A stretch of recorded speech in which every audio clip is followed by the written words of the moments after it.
Assalamualaikum. Hi friends, welcome to our channel Afafra Kitchen. நம்மளோட சேனலில் ரொம்ப நாள் ஆச்சு லாங் வீடியோ போட்டு கிட்டத்தட்ட 2 or 3 வீக்ஸ் ஆயிடுச்சு. ஸோ இன்றைக்கி என்னோட DMIL வாக், அதாவது ஒன் டே ஃபுல் விலாக் வந்து உங்கள் கூட ஷேர் பண்ண போகிறேன். சரி, வீடியோக்குள்ளே போகலாமா? இன்றைக்கி காலங்காத்தாலேயே பசங்களுக்கு லஞ்ச்லாம் கட்டிட்டு ஸ்கூலுக்கெல்லாம் அனுப்பிட்டு முதல் வேலையாக ராகி தான் வந்து வாஷ் பண்ண போட்டிருந்தேன். 1 kg ராகி எடுத்துக்க இதை நல்ல ஒரு 5-6 தடவை கழுவி வாசலில் எங்கள் வீட்டு வராண்டாலேயே வந்து கொஞ்சம் பெரிய வராண்டா இருக்கும், அதில் ஒரு துணி போட்டுட்டு ராகி ஃபுல்லாக பரப்பி விட்டுட்டேன். காயப்படும் போது ஒரு பெரிய சம்பவம் என்னோடய வாழ்க்கையில் நடந்துச்சு. அதை மறக்கவே முடியாது. எப்போ ராகி காயப்பட்டாலும் அதை கண்டிப்பாக நினைப்பேன். இதே மாதிரி ஒரு தடவை வந்து ராகி கழுவி மொட்டை மாடியில் துணிலாம் விரித்து எல்லாமே பரப்பி போட்டுட்டு வந்துட்டேன். ஒரு 2 மணி நேரம் கழித்து மொட்டை மாடியில் பார்த்தா ஒரு சொட்டு ராகி கூட இல்லை. எங்கள் வீட்டுக்கிட்ட வந்து எங்கேருந்து புறா வந்துச்சுன்னே தெரியல. நான் பார்த்ததே கிடையாது புறா அங்கே வந்தது. அன்றைக்கி தான் பார்த்தேன் புறா இருக்குது போல் இங்கேயும் அப்படின்னு நினச்சி எல்லா ராகியும் ஒரு சொட்டு விடாமல் எல்லாமே சாப்பிட்டுருச்சு. அன்னிலேருந்து நான் போடுறதே கிடையாது மொட்டை மாடியில் ராகி. வீட்டு வெளியவே வந்து துணி போட்டு காய வச்சுறது. கொஞ்சம் மஞ்சளும் வந்து வீட்டில் காலி ஆயிடுச்சு. நான் எப்போவுமே அரைச்சி தான் வீட்டிலேயே அரைச்சிப்பேன் மஞ்சள். ஏன்னா பசங்களுக்கு வந்து அது மிகப்பெரிய ஆன்டிபயோட்டிக் இல்லையா. ஸோ வீட்லேயே அரைச்சிட்டா எனக்கு பிடிக்கும். ஸோ அதையும் வந்து காய வச்சுட்டேன்.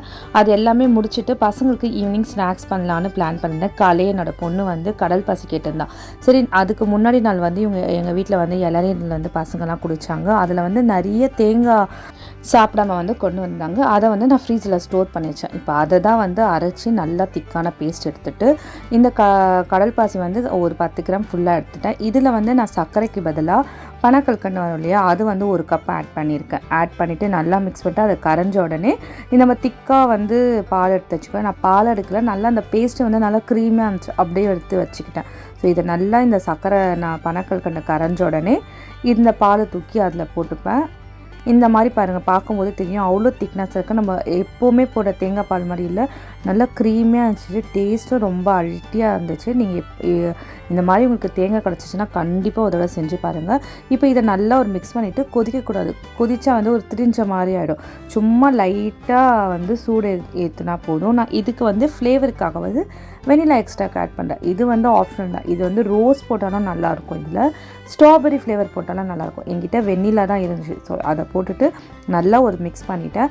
இப்போ வந்து நம்ம இதை நான் வடிகட்டிடுவேன். ஏன்னா அந்த பனக்கல்கண்டு நான் அப்படியே போட்டதால் அந்த மேல் கருப்பாக தெரியுது இல்லையா, அந்த பனக்கல்கண்டில் எதனாச்சும் குப்பை இருந்திருக்கும். ஸோ அதனால் நல்லா வடிகட்டிட்டு நான் வந்து 2 பவுலாக வந்து இதை வந்து வடிகட்டிக்கிறேன். அப்போ தான் வந்து இன்றைக்கி கொஞ்சம் நாளைக்கு கொஞ்சம் அப்படி சாப்பிடுவாங்க. இல்லைனா ஒரே நாள் வந்து ஃபுல்லாக காலி பண்ணிவிடுவாங்க. ஸோ அதை வந்து ஃப்ரிட்ஜில் எடுத்து வச்சுட்டேன். கொஞ்சம் வெளியே ஆறுன அப்புறமா ரெஃப்ரிஜரேட் பண்ணிட்டேன். நம்ம வந்து பசங்க வரும்போது கட் பண்ணும்போது நல்லா ஜில்லாக சாப்பிடுவாங்க. அதே மாதிரி ராகி மஞ்சளும் வந்து நல்லா காஞ்சிச்சு. அதையும் வந்து அரைக்கு வந்து ஒரு டப்பாவில் போட்டு வச்சுட்டேன். பசங்களும் வந்துட்டாங்க. வந்த உடனே இதை பார்த்த உடனே நான் கட் பண்ணுறேன், நீ கட் பண்ணுறேன்னு என்னோடய பெரிய பொண்ணு தான் வந்து என்கிட்டேருந்து கத்தி வாங்கி அவள் தான் கட் பண்ணாள். அதுக்கப்புறமா அவள் சரியாக கட் பண்ணலன்னு நானே வாங்கி நானே கட் பண்ணுறேன்னு. இப்போ பாருங்கள், அதுக்கு சண்டை போடுவாங்க பாருங்கள். நான் எடுத்து காமிக்கிறதுக்குள்ளே அவங்களுக்கு பொறுமை கிடையாது. அதுக்குள்ளே என் பையன் வந்து அதை பிடிங்கிட்டு ஓடிட்டான். அதுக்கப்புறமா ஒவ்வொரு ஆளாக கையை விட்டு வந்து அப்படியே எது கொடுக்காத மாதிரி அப்படியே எடுத்துகிட்டு ஓடிட்டாங்க. அவ்வளோ பிடிக்கும், ரொம்ப அவ்வளோ டேஸ்டியாக இருக்கும். நான் சொல்லவே இல்லை இதில் வந்து பனக்கல்கண்டு போட்டிருக்கா அப்படின்னு. அவங்க என்ன போட்டிங்க, காஃபியா சாக்லேட் போட்டிங்கன்னா அப்படி கேட்டுக்கிட்டே இருந்தாங்க. இங்கே என்ன நினைக்கிறீங்கன்னு நினச்சிக்கோங்க, நான் ஒன்றுமே சொல்லலை. ஏன்னா பனக்கண்டு சொன்னால் கண்டிப்பாக சாப்பிட மாட்டாங்க. அதுக்கப்புறமா ஹஸ்பண்ட் போய்ட்டு ராகியும் மஞ்சள் அரைக்க போனாங்க. ராகி வந்து அரைச்சி கொண்டு வந்தாங்க, மஞ்சள் அரைக்க மாட்டேங்கன்னு சொல்லிட்டாங்களா. சரின்னா ஹஸ்பண்ட் நானே வந்து உங்களுக்கு இடித்து தரேன் அப்படின்னு என்னோடய சின்ன பொண்ணு ஹெல்ப் பண்ண சொன்னது போதும் இடித்து கொடுங்க சொல்லிட்டு எல்லாமே வந்து அவங்க இடித்து கொடுத்துட்டாங்க. கிட்டத்தட்ட ரொம்ப லேட் ஆகிடுச்சு. எப்போவுமே அரைக்கிற மிஷினில் வந்து அரைப்பாங்க, என்னன்னு தெரில, அரைக்கல. ஸோ வந்து நைட்டு வந்து இதை எடுத்து வச்சுட்டு அடுத்த நாள் மார்னிங் தான் வந்து நான் அரைச்சேன்.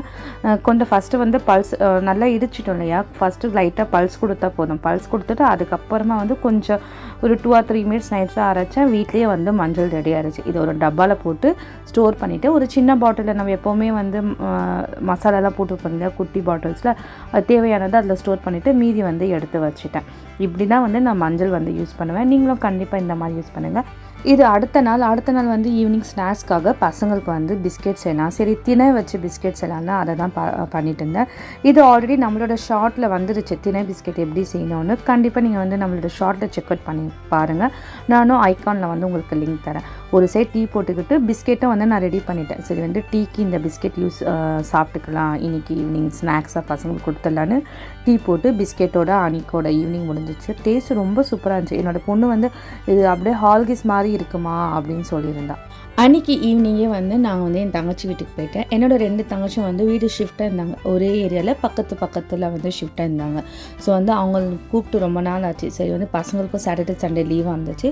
சரி கொஞ்சம் பசங்களுக்கும் ரிலாக்ஸாக இருக்கும்னு போயிருந்தோம். அன்றைக்கி என்னோடய தங்கச்சி வந்து இந்த தால்ச்சா ரெசிபி வந்து செஞ்சுதான். இந்த டேஸ்ட்டு வந்து ரொம்ப சூப்பராக இருக்கும். ஸோ அதுதான் உங்கள் கூட இன்றைக்கி நான் ஷேர் பண்ண போகிறேன். ஒரு 5லேருந்து 6 எலும்பு தான் எடுத்து வாஷ் பண்ணி வச்சுக்கிட்டேன். ஒரு குக்கர் வச்சு ஒரே மெஷர்மெண்ட்டாக ஒரு கிளாஸ் வந்து பருப்புனா அதே கிளாஸில் வந்து கடலைப்பருப்பு ஒரு வாஷ் பண்ணிவிட்டு ஸ்டவ்வில் வச்சுட்டா அது லைட்டாக ஒரு கொதி வரும்போது அந்த தண்ணியை வந்து கொட்டிட்டா. ஏன்னா வந்து கேஸ் பிடிக்குமா, அந்த மாதிரி பண்ணால் கேஸ் பிடிக்காது. சில பேருக்கு அங்கங்கே பிடிக்கும் உடம்புல, அது பிடிக்காது அப்படின்னு சொன்னால். அதுக்கப்புறமா வந்து 2 வெங்காயம் 2 தக்காளி ஒரு 3 பச்சை மிளகா கொஞ்சமாக இஞ்சி பூண்டு பேஸ்ட்டு அதுக்கப்புறமா மிளகாத்தூள் மஞ்சள் தூள் அவ்வளோதான். இதை போட்டு நல்லா மிக்ஸ் பண்ணிவிட்டு குக்கரை வந்து லாக் பண்ணிட சொல்லிட்டா. கொஞ்சமாக வந்து எண்ணெய் போட்டால் ஒரு 2லேருந்து 3 ஸ்பூன் அளவுக்கு நல்லெண்ணெய் வந்து ஊற்றி குக்கரை வந்து லாக் பண்ணிட்டேன். இது நல்லா வந்து விசில் வரணும். ஒரு 4லேருந்து 5 விசில் இருக்க வரணும். பருப்பு நல்லா கொயணும். எப்படின்னா நம்ம சாம்பார் வைப்போம்ல அதே மாதிரி தான். நம்ம கடலைப்பருப்பு வந்து எக்ஸ்ட்ரா ஆட் பண்ண போகிறோம்.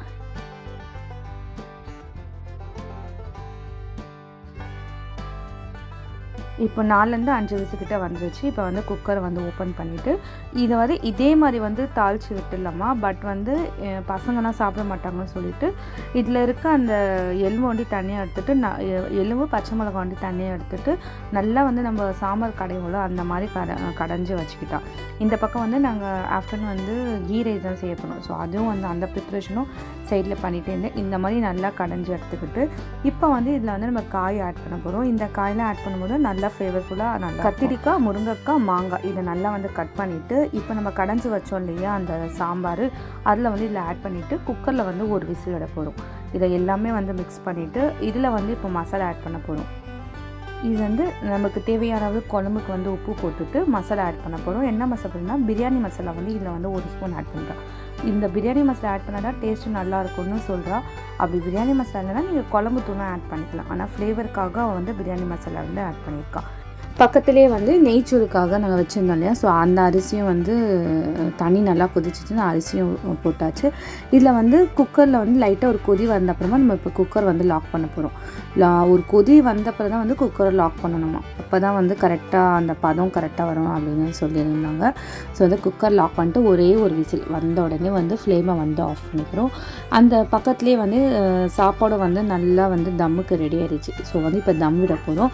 நல்லா சாதம் வந்து நல்லா உதிரியாக வந்திருக்கு. ஸோ இந்த ஸ்டேஜில் தம் விடும்போது தான் கரெக்டாக இருக்கும். இதெல்லாம் பண்ணிவிட்டு வந்து குக்கரில் விசில் வர வரைக்கும் ஒரு சில் பண்ணிக்கலாம். ரொம்ப டயர்டாக இருக்குது அப்படின்னு சொல்லிட்டு காஃபி போட்டு 2 பேரும் வந்து இந்த ஃபுல் கிளாஸை நானே குடிக்கல. நானும் தங்கச்சி இதில் பாதியாக ஷேர் பண்ணி குடிச்சிட்டோம். குடிச்ச அப்புறமா வந்து ஒரு விசில் வந்துருச்சு. ஸோ குக்கரை ஆஃப் பண்ணிவிட்டு இதுக்கு வந்து ரொம்ப ரொம்ப மெயினான விஷயம்னா தாளிப்பு தானா. அந்த தாளிப்பு போட்டால் தான் வந்து டேஸ்ட்டு வந்து அந்த தால்ச்சாவோட உண்மையான டேஸ்ட் வருமா. ஸோ ஒரு தாளிப்புக்காக ஒரு பேனை வச்சுட்டு ஒரு 2லேருந்து 3 ஸ்பூன் வந்து நல்லெண்ணெய் ஆட் பண்ணிவிட்டு இதில் வந்து கடுகு லவங்கம் ஏலக்காய் பட்டை 3 தாளிப்புக்காக போட்டுட்டு ஒரே ஒரு வெங்காயத்தை வந்து நல்லா ஸ்லைஸாக கட் பண்ணி போட்டாச்சு. கொஞ்சமாக கருவேப்பிலை இதை நல்லா வந்து வெங்காயம் ஓரளவுக்கு ப்ரௌனிஷாக வரணும் அதுக்கணும். அதுக்கு நடுவில் வந்து கொஞ்சமாக வந்து மிளகாத்தூள் வந்து ஆட் பண்ணுறோம். இது வந்து லைட்டாக அந்த கலர் என்ஹான்ஸ் பண்ணுறதுக்காக தான். கார்னிஷ்காக வந்து கொத்தமல்லி போட்டு நல்லா வந்து மிக்ஸ் பண்ணிட்டோம். அவ்வளோதான். இப்போ நம்ம ரெடி பண்ணி வச்சுருக்க அந்த தால்ச்சாவை எடுத்து இந்த தாளிப்பில் கொட்டுனா நம்மளுடைய தால்ச்சா வந்து ரெடி ஆகிடும். இந்த ரெசிபி வந்து நெய்ச்சோறுக்கு வந்து ரொம்ப அல்டிமேட்டான ஒரு காம்போ மாதிரி இருக்கும். கண்டிப்பாக நீங்கள் இது வரைக்கும் செஞ்சு பார்க்கலன்னா கண்டிப்பாக செஞ்சு பாருங்கள். ரொம்ப சூப்பராக இருக்கும். இந்த வீடியோ உங்களுக்கு ரொம்ப பிடிச்சிருக்கும்னு நம்புகிறேன். அப்படி பிடிச்சிருந்துச்சுன்னா மறக்காமல் வந்து என்னோட சேனலை சப்ஸ்கிரைப் பண்ணி பெல் ஐக்கானை கிளிக் பண்ணி வச்சுக்கோங்க. உங்கள் ஃப்ரெண்ட்ஸ் அண்ட் ஃபேமிலிக்கும் ஷேர் பண்ணிவிடுங்க. டெய்லியும் நம்மளோட சேனலில் வந்து ஷார்ட்ஸ் அண்ட் இன்ஸ்டாகிராமில் வீடியோஸ் வரும். மறக்காமல் இன்ஸ்டாகிராமில் ஃபாலோ பண்ணி வச்சுக்கோங்க. தேங்க்ஸ் ஃபார் வாட்சிங்.